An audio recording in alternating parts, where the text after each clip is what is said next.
नमस्कार दोस्तों। आज ऐसी बातें चल रही थी आपस में हमारे, 2-4 लोग हम साथ में बैठे थे और इस पे चर्चाएँ चल गई कि लाइफ आसान क्यों नहीं होती? ज़िंदगी में इतनी मुश्किलें क्यों आती हैं? तो आपस की बातचीत के बाद सभी अपनी-अपनी राय दे रहे थे और फिर उस बातचीत के ख़त्म होने के बाद मैं एक सोच में पड़ गई कि क्या अगर ये ज़िंदगी में जो तकलीफ़ें हैं, जिन्हें हम तकलीफ़ कहते हैं या जिन्हें परेशानियाँ कहते हैं, अगर ये ना आए तो क्या आज हम जो हैं या हम कल जो होंगे, क्या वो उस तरीके से हो पाएगा? सवाल का जो जवाब था वो ना में आया।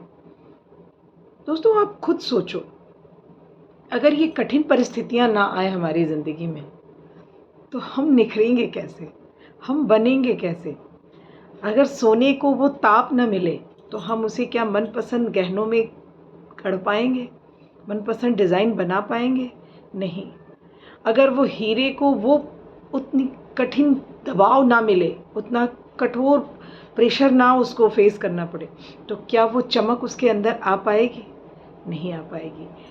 चाय को अगर हम ना उबालें, तो क्या चाय का रंग आ पाएगा? खाने को हम ना गरम करें, ताप ना दें, तो क्या खाना बन पाएगा? नहीं बन पाएगा। तो ये कठिन परिस्थितियों को हमें एक नज़रिया बदलने की ज़रूरत है कि हम इसे इस तरह से ना देखें कि ये हमारी परेशानी है। हम इसे इस तरह से देखें कि ये हमें बनाने के लिए आई है। और सच में ये सही भी है दोस्तों, आप अगर बस सिर्फ नज़रिया बदलने की ज़रूरत है। आप अगर देखोगे, थोड़ा-सा हम अगर अपने पुराणों में चलें, आप ये सोचो कि आज पुरुषोत्तम राम, क्या राम होते अगर उन्हें वो 14 वर्ष का वनवास न झेलना होता? श्री कृष्ण, क्या वो श्री कृष्ण होते अगर उन्हें वो कारागार में उस तरह से रह के और वो परिस्थितियाँ ना झेलनी पड़ती, कंस का वध न करना पड़ता, तो क्या वो सारी चीज़ें हो सकती थी? क्या गौतम बुद्ध एक राजकुमार या राजा बनकर गौतम बुद्ध हो सकते थे? वो तो सिद्धार्थ ही बने रहते। हो सकता था महाराज सब सिद्धार्थ हो जाते, सम्राट सिद्धार्थ हो जाते, मगर गौतम बुद्ध तो ना होते। हजारों वर्ष बीतने के बाद हम जिनको याद करते हैं, ये सारी चीज़ें हमें ये बताती हैं, ये याद दिलाती हैं कि ये कठिन परिस्थितियाँ हमें परेशान करने के लिए नहीं ईश्वर ने दी, ये हमें निखारने के लिए ईश्वर ने दी है। दोस्तों कई बार सोचती हूँ मैं अपने आप के ऊपर भी सोचती हूँ। मैं भी इंसान हूँ और स्वाभाविक लोगों की तरह से ही कई बार मैं भी रिएक्ट कर जाती हूँ, मगर रिएक्ट नहीं करना है, उस वक्त हमें रिस्पॉन्ड करना है और चीज़ों को अपने ऊपर ठहर के सोचने की ज़रूरत है। हर बार मैंने देखा है कि हमें मुश्किल तब होती है, ज़िंदगी हमें तब कठिन लगने लगती है जब वो हमारे नियंत्रण से बाहर हो जाती है, हमारे सोचे अनुसार चीज़ें नहीं हो रही होती हैं। तब हम परेशान हो जाते हैं, दुखी हो जाते हैं, चीज़ों को हम कोसना शुरू कर देते हैं, परिस्थितियों को कोसना शुरू कर देते हैं। मगर हमें उस वक्त में ठहरना चाहिए, सोचना चाहिए और जब कहते हैं ना कि जब सिरे उलझ जाए, धागे उलझ जाए, तो हम हड़बड़ी में अगर उसको हमने खींचा तो वो और उलझा देंगे हम। उस वक्त में क्या होता है ना, आराम से शांत हो जाएं, 1 मिनट का पॉज़ लें और फिर उसके बाद हम सिरों को जब अगर देखना शुरू करेंगे ना, तो हमें मिलना शुरू हो जाएगा कि सिरे कहाँ हैं, उलझनें खुलनी शुरू हो जाती। सेम ऐसे ही ज़िंदगी भी है। जब हम इसको ठहर के सोचते हैं ना, देखना शुरू करेंगे ना, तो हमें इसके सिरे मिलने लग जाते हैं और वो हमें बस सिरा देखना है और तलाशना है।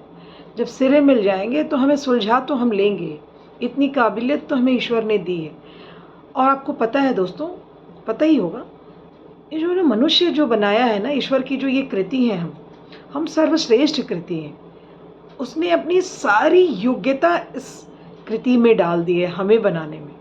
मतलब इतनी सारी चीज़ें उसने दी हैं हमें, हंसना, मुस्कुराना, सोचना, समझना, दुनिया के सारे जो सुख होते हैं उनका आनंद लेना, उन आनंद से अपने आप को अलग करके उत्कृष्ट भाव पर लेके जाना और जो ईश्वर के दिए हुए जो श्रेष्ठ कार्य हैं उनको कर पाना।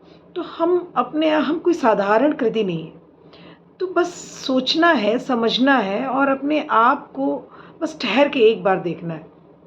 आप देखोगे कि जो भी परिस्थितियाँ आपके जीवन में आ रही हैं ना, वो आपको सिखा के जा रही हैं, आपको बना के जा रही हैं। कई बार की चीज़ें होती हैं, मैं खुद अपने आप पर सोचती हूँ कि कुछ साल पहले मुझे अकेले रहने का जो परिस्थितियाँ बनी पारिवारिक ऐसी कि अकेले रहना पड़ा। वो अकेलापन पहले तो मैं बहुत डरी क्योंकि मैं कभी रही नहीं थी अकेले।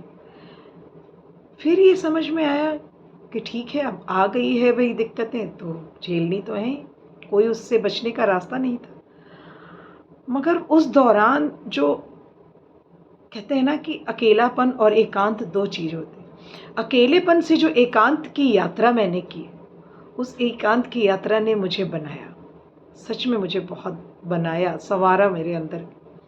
दोस्तों, उस वक़्त मुझे लगता था कि ये परिस्थितियाँ क्यों मुझे झेलनी पड़ी, क्यों मेरे साथ ऐसा हुआ। आज मैं ये सोचती हूँ कि अगर ईश्वर ने वो मौका, वो समय मुझे ना दिया होता, तो आज मैं जो हूँ, वो मैं नहीं होती, बिल्कुल भी नहीं होती। सेम इसी तरीके से आप भी सोचो इस चीज़ को कि अगर कोई परिस्थिति आई है, तो वो ज़रूर आप में कुछ न कुछ निर्माण करने के लिए आई है। कुछ चीज़ें बनानी है ईश्वर को आपके अंदर, तभी वो वैसी परिस्थितियाँ डालता है, तभी वो वैसे हालात पैदा करता है और उसी के अनुसार वो हमारी सोच को बना देता है।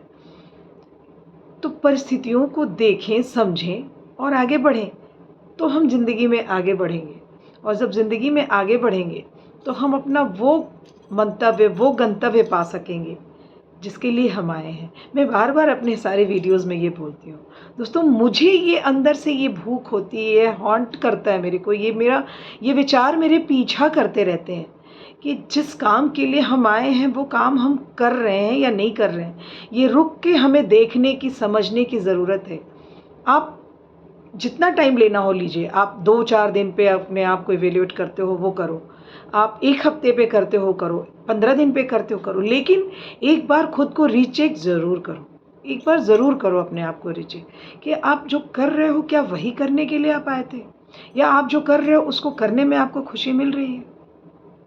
समझ में आएगा। और जो तत्कालीन परिस्थितियाँ आपके पास हैं, क्या वो आपको बना रही हैं और नहीं बना रही हैं ना? तो दोस्तों, मैं एक चीज़ कहना चाहूँगी, हँसना नहीं। अगर आप कंफर्ट में हो तो अपना डिस्कम्फर्ट खोजो। आप कहोगे ये मैं क्या बोल रही हूँ, लोग हमेशा कंफर्ट खोजते हैं। नहीं, कंफर्ट में कभी भी आप वो काम नहीं कर पाओगे जो आपको करना है। हमेशा अपना डिस्कम्फर्ट ढूंढो आप। जब डिस्कम्फर्ट ढूंढोगे ना, तो वो आपको वहाँ पहुँचाएगा जहाँ आपको जाना है। सच बता रही हूँ दोस्तों, ये काम करके देखना। ये मैंने किया अपने साथ में और इसका मुझे बहुत फ़ायदा मिला। मैं हमेशा वो बातें कहती हूँ जिसको मैंने स्व-अनुभूत किया है, जिसको मैंने खुद पे उतारा है और जो मैं करती हूँ, वही मैं कहती हूँ। तो इस काम को करो आप, वो समझ में आएगा आपको, वो दिखाएगा आपको रास्ता। और अगर कुछ कठिनाइयाँ आ भी रही हैं ना, तो सोचना कि वो ईश्वर का वरदान है आपको। बहुत जब इस तरह से सोचोगे ना, एक तो सोचने का आपका ढर्रा बदल जाएगा, विचार बदल जाएंगे, सलीका बदल जाएगा, नज़रिया बदल जाएगा। और जब नज़रिया बदलता है ना दोस्तों, तो बड़े बड़े कमाल होते हैं। नज़र तो आपकी है ही कमाल की।